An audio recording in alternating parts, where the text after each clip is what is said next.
Vamos a abordar el tema ciberdemocracia, datos y análisis políticos en línea.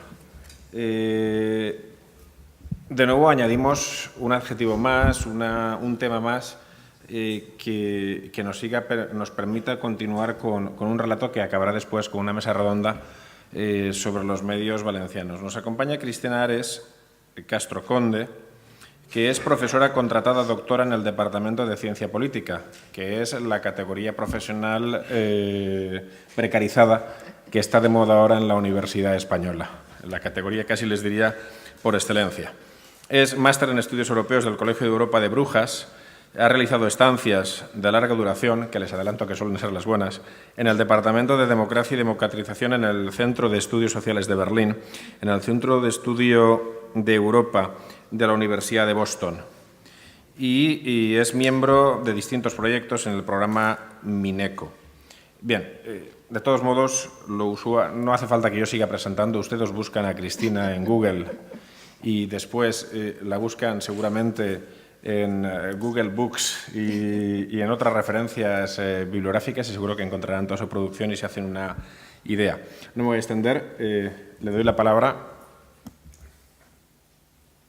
Buenos días. Primero quisiera agradecer la invitación a la Diputación de Valencia. Es para mí un honor estar ahora mismo hablando para ustedes. Y lo que voy a hacer es algo un poco más teórico de lo que han escuchado hasta ahora, elevando un poco el foco en el sentido de tratar de teorizar y analizar todo lo que está ocurriendo con Internet, con las redes sociales y con todas estas herramientas con las que podemos analizar el enorme volumen de información con la que contamos hoy en día para llevar a cabo nuestro trabajo, tanto desde el punto de vista del periodismo como del propio Gobierno y la Administración pública y también como ciudadanos. Entonces, mis preguntas tienen que ver, primero, con si la democracia en general con Internet es una democracia mejor, igual o incluso un poco peor de la que teníamos sin Internet. Introducir el concepto de posverdad, que está tan de moda hasta el punto que el diccionario Oxford lo ha considerado la noción del año y que está afectando a procesos políticos tan importantes como la posible salida del Reino Unido de la Unión Europea o las últimas elecciones en Estados Unidos de América, y también tiene que ver con esto. Y, finalmente, ¿qué pasa con el Open Data? Si el Open Data se limita, claro que no, teóricamente, a almacenar datos o si debemos hacer un esfuerzo mucho mayor para pensar, teniendo en cuenta todos esos datos. Bien.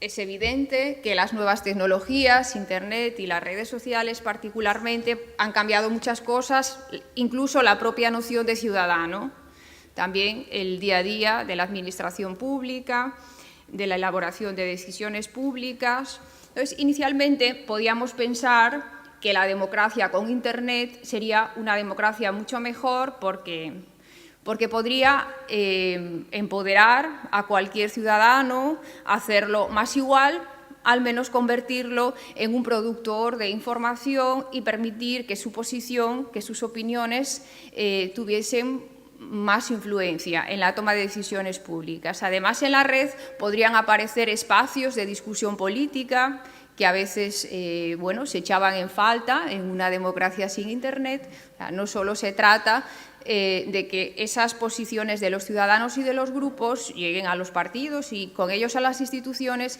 sino que esos ciudadanos puedan discutir y también pues, entender mejor otras posiciones, cambiar sus propios puntos de vista, etc.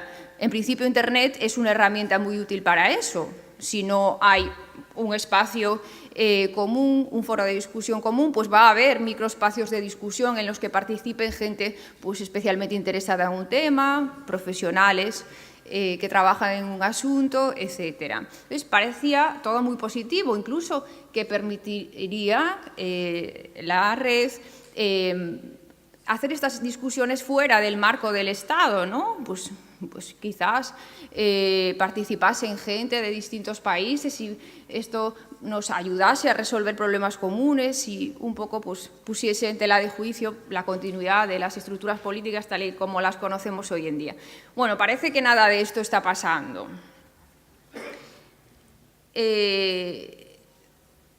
Lo que nos encontramos por ahora es que Internet, en general las nuevas tecnologías de la información y las comunicaciones, están alimentando el proceso, que no solo tiene que ver con esto, de hiperindividualización.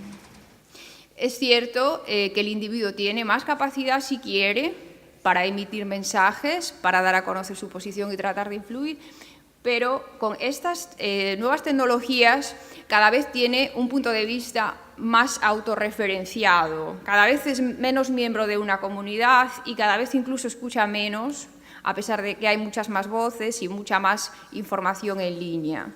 Esto es algo que hay que tener en cuenta y, en principio, pues, tratar de corregir. No obstante, hay analistas que dicen que Internet en realidad está siendo muy positivo. Hay más actores, más puntos de vista, más material para informar los procesos de decisión pública. Y les dicen los analistas que no son tan optimistas. Bueno, sí, es muy fácil, incluso cuesta poco dinero, introducir información, posición a través de Internet, pero ¿quién nos escucha? Realmente esto es un espejismo porque son muy pocos los que consiguen ser escuchados en la red. Nosotros podemos tener nuestro blog, podemos estar en redes sociales, pero las personas que nos prestan atención van a ser las mismas, más o menos en la mayoría de los casos, que las que nos escuchaban sin Internet. Entonces, ojo con esto, porque incluso puede estar produciéndose el efecto contrario. En realidad, los medios de comunicación convencionales podían ser más plurales antes de la red de lo que son hoy con los medios digitales. O sea, no tenemos más voces que son escuchadas, sino incluso menos voces a las que se presta atención. Estas son cosas, que habría que corregir, ¿no? Estoy tratando de dar una visión hipernegativa, sino llamar la atención sobre lo que está pasando, que era menos esperable y que debe ser corregido de alguna manera. Más puntos de vista escépticos. Bueno, las nuevas tecnologías son muy positivas porque incrementan la participación política. Nosotros tenemos nuestra tableta, nuestro terminal y pues, consultamos información política, muchos datos en línea que antes no existían en las webs institucionales, otros repositorios de datos, etcétera, etcétera. Incluso con el WhatsApp reenviamos fotos y vídeos que tienen un contenido político. Bueno, vale, que en realidad, ¿qué está pasando? Podríamos decir que esto es más entretenimiento que participación política y compromiso cívico. Las redes están también contribuyendo, Internet en general, a un proceso que no solo tiene que ver con esto tampoco, que es el de banalización de la política espectáculo, y ojo con esto desde el punto de vista de la calidad de la democracia. No obstante, las personas, que ahora pueden estar más informadas gracias a las redes, insisto, e Internet, dejen de participar fuera físicamente, dejen de acudir a boicots, a las sedes de los partidos. Bueno, esto tampoco está pasando. Parece que esta nueva participación a través de las redes sociales, etcétera, nos sustituye a la participación convencional, pero tampoco la incrementa.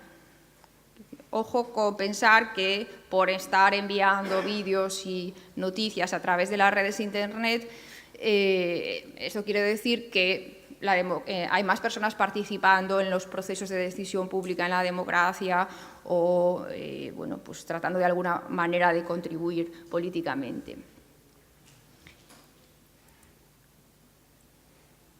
Bien, Entonces, hoy por hoy, la discusión en línea es más o menos igual que la que teníamos, y no en algunos aspectos peor, anteriormente. No hay más participación política como tal gracias a las nuevas tecnologías. Sí que pueden ayudar para movilizar en algunos casos, pero son personas ya previamente motivadas y tendentes a la participación las que van a conseguir ser movilizadas gracias a Internet y las redes sociales. No tenemos un conocimiento mejor, en principio, la mayor parte de los ciudadanos, porque como ya se ha comentado, bueno, tenemos muchos datos, muchas plataformas que ofrecen análisis, como en la que participo yo, Agenda Pública y muchas otras, de análisis político, jurídico, etcétera, Politicón, Piedras de Papel, que antes no existían. Pero claro, el ciudadano tampoco tiene ni tiempo ni en muchos casos capacidad como para analizar, interpretar, comprender todos estos datos sin una ayuda mayor. Entonces, mientras que antes teníamos grandes cabeceras con periodistas con mucha experiencia, criterio profesional, conocimientos, que de alguna manera elaboraban un relato desde un punto de vista ideológico, desde otro. Los ciudadanos podían seguir esos relatos a la vez que, bueno, pues, adquirían conocimiento de datos particulares. Hoy en día falta ese relato, porque incluso aunque acudamos a las webs de los medios más convencionales, pues es raro que leamos todos, y no solo aquellas noticias que nos llaman más la atención, por cómo están ilustradas o sobre temas que nos interesan más especialmente, con lo cual ese cherry picking lo que hace es que no tengamos un relato que es fundamental para que la participación en democracia en general, el funcionamiento de la democracia, sea satisfactorio.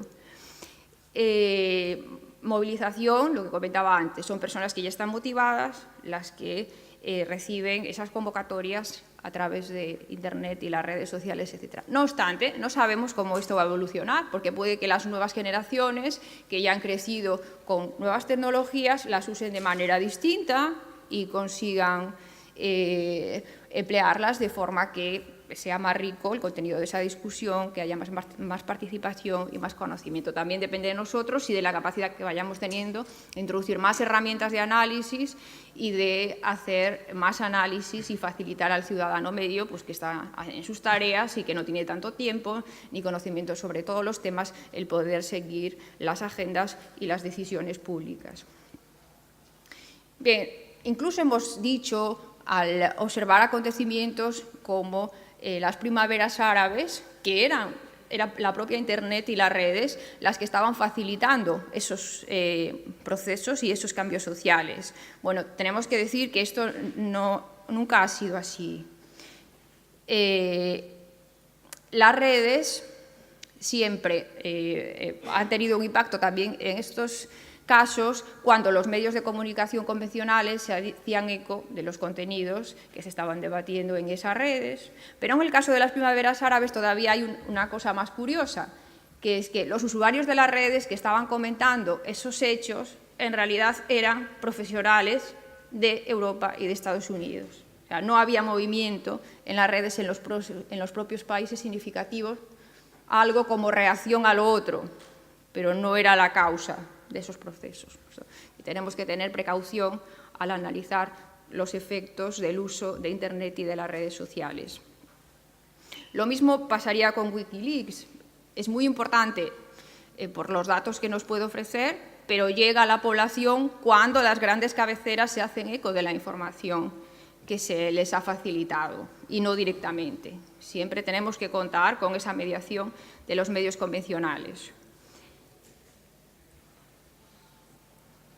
Bien, para las personas que puedan estar más interesadas, tienen la presentación en su carpeta y también un listado de referencias más detallado, por si alguien quiere hacer algún análisis en particular de esto. Posverdad. Bueno, pero ¿qué es esto de posverdad? Si los políticos nunca se han caracterizado por su respeto a la verdad, o algunos políticos. Bueno, pero esto va un paso más allá y es preocupante, porque parece que los ciudadanos no penalizan a los políticos que no son respetuosos con la verdad, sino más bien todo lo contrario. Entonces, ¿en qué medida Internet afecta a esto? O sea, realmente es que los ciudadanos lo que queremos es más espectáculo y, bueno, las redes sociales pues, nos ofrecen un espectáculo mejor y vamos a premiar al político que nos divierta más. Entonces, hablando pues, de Open Data, también en conexión con esto, bueno, parece que lo que tenemos primero ya, y es urgente, es que adaptar las herramientas, por lo menos para que nos digan qué información es más o menos veraz, o si hay usuarios que están haciendo un uso contrario a la verdad de las nuevas tecnologías y en particular de las redes sociales. Esto parece urgente, por lo menos para que los ciudadanos dispongan de esta información y sepan qué datos son correctos y qué datos no son tan correctos, y no solo eso, sino intencionados y que están perturbando las discusiones, la elaboración de la agenda y la toma de decisiones públicas. También las nuevas tecnologías afectan a las campañas, pero lo mismo que estamos diciendo hasta ahora, tampoco afectan tanto. Entonces, parece a los partidos que tienen que hacer uso de las redes, de Internet en general, y pues, se están produciendo cambios. Los primeros tienen que ver, por ejemplo, con la publicación de sondeos. El primer caso de rechazo a una legislación contraria a dar publicidad a datos de encuesta en las horas anteriores o los días anteriores a la jornada electoral, pues ha sido en Francia, ya a finales de la década de 1990, del siglo pasado, cuando pues, directamente algunos medios decidieron hacer públicas las encuestas en sus webs. Y bueno, a partir de ahí se abrió un debate y ha habido en algunos países cambios legislativos para eliminar esta prohibición. En Estados Unidos, la primera elección importante por el uso de Internet y redes fue la de 2004. Entonces, pues, simplemente se ponía información en línea y se hacían algunos anuncios en línea para dirigirse a las personas que quizás estuviesen más motivadas, que tuviesen mayor interés por el seguimiento de la campaña, una información que luego se haría pública también a través de medios convencionales. Lo que hay que decir es que a veces nosotros hacemos una mala interpretación de la actividad en línea. Entonces, al principio se cometían con más frecuencia estos errores. Pues el número de usuarios, de seguidores en la red de un candidato de un partido, pues no suele tener relación directa con el resultado de las elecciones. Al principio no, pues hacían este tipo de interpretaciones muy simplistas, ni siquiera lo que se recauda en línea. Esto sí que es un cambio importante, ¿no? Internet permite que pequeños contribuyentes con mayor facilidad aporten recursos a las campañas, por ejemplo, pero tampoco tiene que ver la cantidad que se recauda a través de Internet con el resultado de la elección. Esto que parece evidente, al principio no lo era tanto. Y, por ejemplo, quiero destacar que tenemos que tener en cuenta que en muchos contextos las nuevas tecnologías no están tan extendidas todavía a día de hoy. Entonces, nos vamos a encontrar con que hay un sesgo, con algo que se puede extender todavía más. Internet no solo a veces contribuye a la igualdad, sino que lo que hace es profundizar desigualdades preexistentes. Entonces, en el caso del uso de Internet en campaña, nos vamos a encontrar con que los candidatos de un determinado signo político pueden tener más facilidad para hacerse escuchar a través de Internet, gracias a que están mejor financiados de forma externa a la red, y también nos vamos a encontrar con que, a la inversa, determinados grupos no van a tener acceso a estas herramientas y van a estar en peores condiciones todavía para ser tenidos en cuenta sus posiciones, etcétera, en el proceso político. Pues, en los primeros casos en América Latina, sobre todo en Brasil, pues se veía claramente que la realidad estaba a gran distancia, la realidad en línea, de la realidad en la calle, debido a los diferentes públicos de los candidatos. En el caso de España, pues eso, Internet se incorporó más tardíamente, por decirlo de alguna manera. Al principio, pues las propias instituciones facilitaban únicamente información sobre cómo votar, la organización de la jornada electoral, y luego los partidos pues ponían a disposición sus programas, abrían foros, pues en algunos casos, pero poco más, y no hemos visto grandes cambios, aunque desde las elecciones generales de 2011 también todos los partidos están en redes sociales y las emplean. Lo que nos ofrecería en principio las redes sociales a mayores, positivo desde el punto de vista de la calidad de la democracia, sería la posibilidad de interactuar con los candidatos y los partidos. Pero hasta ahora lo que ocurre es que los partidos y los candidatos mayoritariamente, no, algunos lo hacen mejor, pero mayoritariamente usan las redes para dar difusión a mensajes, a propuestas que encontramos en los programas, pero a determinados mensajes que quieren destacar y poco más. Rara vez escuchan lo que sus seguidores les quieren decir, de hecho suelen seguir a muy pocas personas en relación al número de personas que les siguen, y no hay diálogo y no hay verdadera capacidad, en la mayoría de los casos, para los ciudadanos de incorporar elementos a las campañas y al programa de los partidos, a la oferta programática. Bueno, entonces la idea es quizás Internet, las redes no cambien tanto tampoco la política. Podrían hacerlo, por ahora no, veremos las nuevas generaciones cómo lo hacen. Y esto quiere decir que hay que tener precauciones para mantener la calidad de la democracia por lo de pronto. Respecto al Big Data, bueno, todos sabemos que el Big Data lo que se define por estas 3 Vs, hay mayor variedad de información, volumen de información y velocidad, a tiempo real podemos obtener esta información, y que de lo que se trata no es de acumular datos, sino de tener capacidad para analizar estos datos. Entonces, ¿qué ocurre?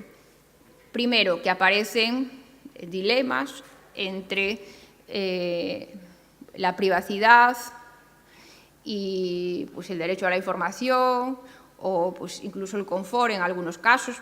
Hablamos del Internet de las cosas están conectadas y están recabando información y gestionando esa información. El confort y la privacidad, esto lo hay que resolver y también pues, da lugar a debates en el plano legislativo y modificaciones normativas. Lo que estamos viendo es que algo que ya existe desde hace años, que es la dependencia de la red, con el Open Data pues sería todavía mayor. ¿Y qué ocurre? Que hasta ahora hay herramientas muy útiles, eficientes para tratar la información, pero todavía necesitamos mejorar mucho todo esto. Cómo analizar los datos, porque hay datos que estamos ignorando y son muy relevantes, y hay datos que estamos sobreestimando.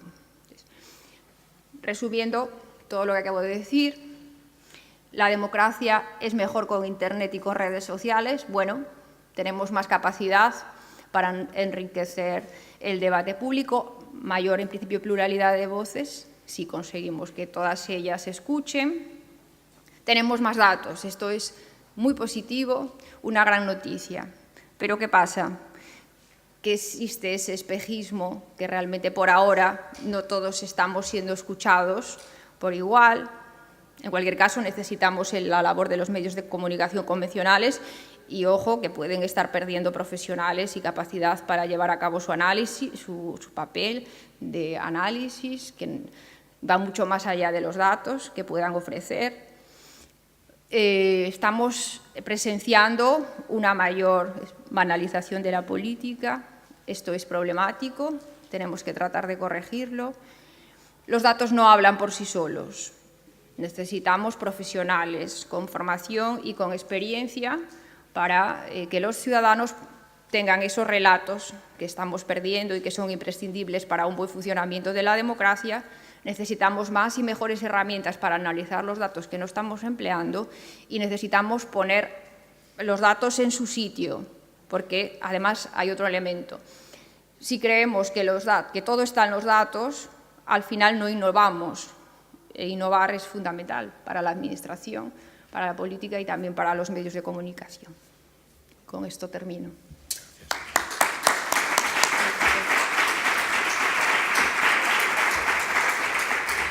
Ahora tiene el público la palabra. Sí, aquí, por favor.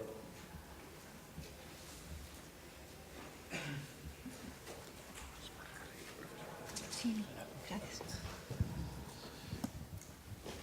Yo creo que la intervención de la profesora Ares ha sido enormemente sugerente.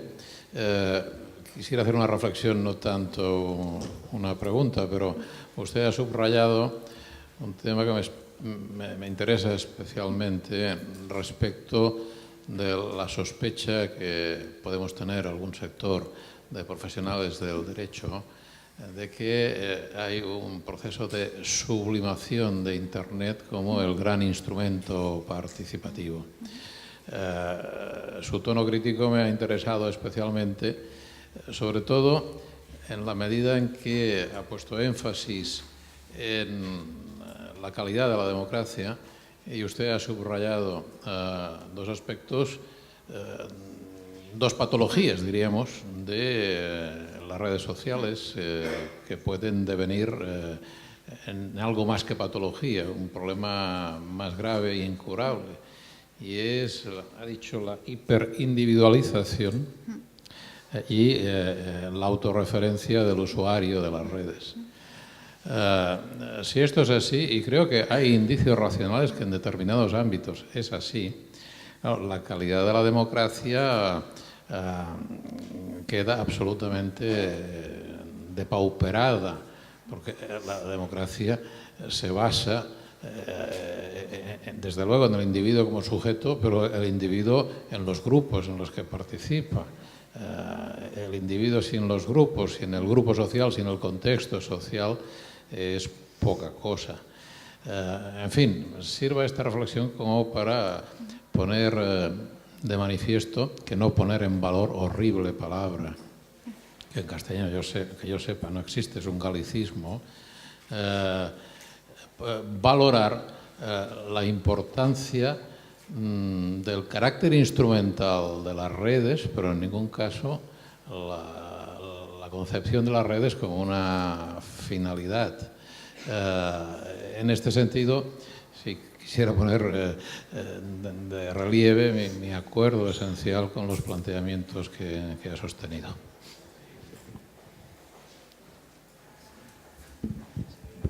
¿Alguna intervención más entre el público que yo vea? Bien, pues yo no puedo resistir a intervenir. Y siempre desde la perspectiva egoísta. Yo también coincido con el doctor Carrillo y contigo en esta preocupación sobre el individualismo en las redes, que yo estudié desde la privacidad y desde algún sociólogo como Paula Sibiglia, que utiliza el concepto de extimidad y de contarse a uno mismo, y de patologías como el oversharing, es el compartirse todo sobre uno mismo con, vamos, ser el protagonista de tu propia telenovela, pero en red. Claro, eso, más un elemento que has señalado, en el sentido de que según tu análisis puede ocurrir que una gran parte del debate que apreciamos en red pertenezca, de hecho, a los mismos que serían el protagonista del debate en el mundo físico, me hace plantear muy seriamente cuáles son las estrategias de participación a seguir. ¿En qué sentido? Bueno, nosotros dentro de nuestro trabajo, de nuestra tarea de administración, por un lado venimos, entre comillas, obligados por la nueva ley, la Ley 39/2015, a fomentar ese debate participativo en relación con los proyectos de normas. Y además estamos desarrollando herramientas para conseguir tener modelos de participación online para los municipios mediante validación de los sujetos, que son el protagonista jurídico, en este caso, del debate político, mediante validación con el censo. ¿Qué es lo que me preocupa de lo que me dices? Que si no te he entendido mal, y si te he entendido bien, entonces extiéndete y danos más pistas. Nuestro reto consiste en llevar a ese debate, a esa red, a gente que hoy día no está. No sé si te he entendido bien en ese sentido. Sí. Y después creo que has apuntado un debate que hoy no ha surgido demasiado en la sesión, pero creo que has subrayado, y corrígeme si me equivoco, la importancia en este mundo, en este cibermundo, de la rendición de cuentas como concepto. De acuerdo. Sobre los instrumentos de participación, bueno, son problemas que ya existían más allá de Internet. Muchas veces en los presupuestos participativos, etcétera, lo que hay es un protagonismo de representantes de determinadas asociaciones de vecinos, etcétera, que ya lo hacían antes de la herramienta presupuestos participativos. Entonces, en línea todavía se agrava más, porque el Internet lo que hace, en principio, es aumentar la diferencia entre las personas que tienen más formación, más conocimientos y los que no tienen tanto. Hay una fractura mucho mayor. Lo que hay primero es no solo poner en conocimiento del conjunto de los ciudadanos la información, sino tratar de sistematizarla de la forma más clara posible. Y necesitamos análisis, y necesitamos esos análisis desde distintos puntos de vista ideológicos. Al final, la función de los partidos básica es esa, es ser intermediarios entre los ciudadanos y las decisiones públicas, y lo que hacen es simplificar. Necesitamos simplificaciones no desde el punto de los partidos solos, que también, sino hechas por parte de analistas, tanto de la comunidad científica, que yo creo que tiene mucho que decir ante este fenómeno de la posverdad, no solo para explicar el fenómeno, sino para combatirlo, porque nuestra máxima obligación es dar a conocer la verdad sobre cualquier otra cosa. Entonces, para mí, que también estoy preocupada ante los análisis que se están haciendo de estos procesos, lo que tenemos es que reivindicar la importancia de la verdad y poner más datos sobre la mesa y analizarlos de forma lo más didacta posible para que cualquier ciudadano, pues sin dedicarle mucho tiempo, que también lo que tenemos es diferencias en el tiempo disponible por parte de unos y otros, esté al tanto de los temas y de las implicaciones normativas de cada una de las posiciones y de la información que podemos ir añadiendo a esos relatos. No sé si me he dejado algo, pero la idea es que necesitamos que todos los ciudadanos tengan no solo los datos, sino la interpretación y la contextualización de esa información nueva, y necesitamos también estimularlos para que participen, porque hay muchas barreras a la participación. Hay estereotipos, por ejemplo, ahora tenemos cada vez un porcentaje mayor de población con 65 años o más. Bueno, esa gente tiene mucho que decir por sus experiencias vitales, conocimientos, etcétera, pero todavía seguimos pensando es que una vez que salen del mercado laboral, por ejemplo, pues se deben dedicarse a su familia, a sus nietos. Hay estereotipos que tienen que ver con la edad, también estereotipos pues, que tienen que ver con el género, sobre todo en ambientes más rurales, etcétera, que hacen que esas personas sean menos participativas, aunque podrían, superando esas barreras, estar encantadas de participar de una forma mucho mayor. Entonces hay que romper los estereotipos también, esto creo que es fundamental. Creo que hay una última palabra. Sí. Sí, hay una última palabra. Bueno, enhorabuena por la presentación, muy sugerente e interesante.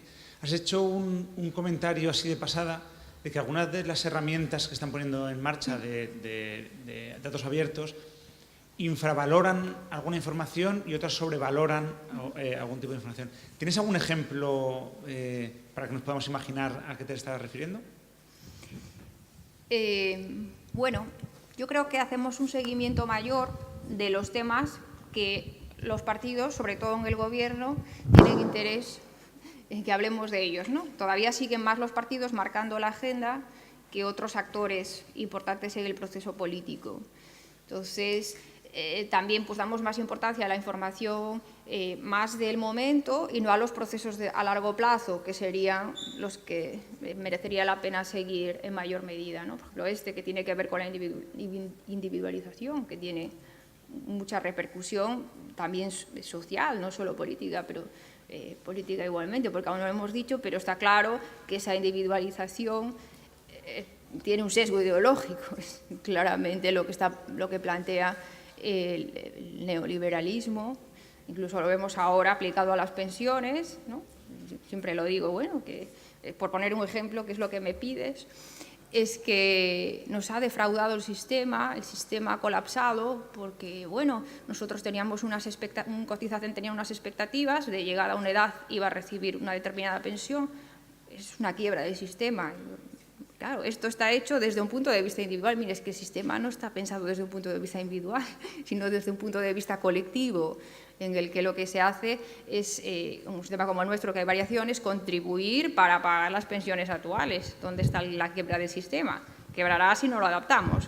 Pero ya hemos aceptado ese marco neoliberal y una perspectiva individual. Entonces, esto tiene grandes repercusiones, algunas de las cuales todavía no hemos detectado. Perfecto, pues Cristina, muchas gracias. Nada, usted.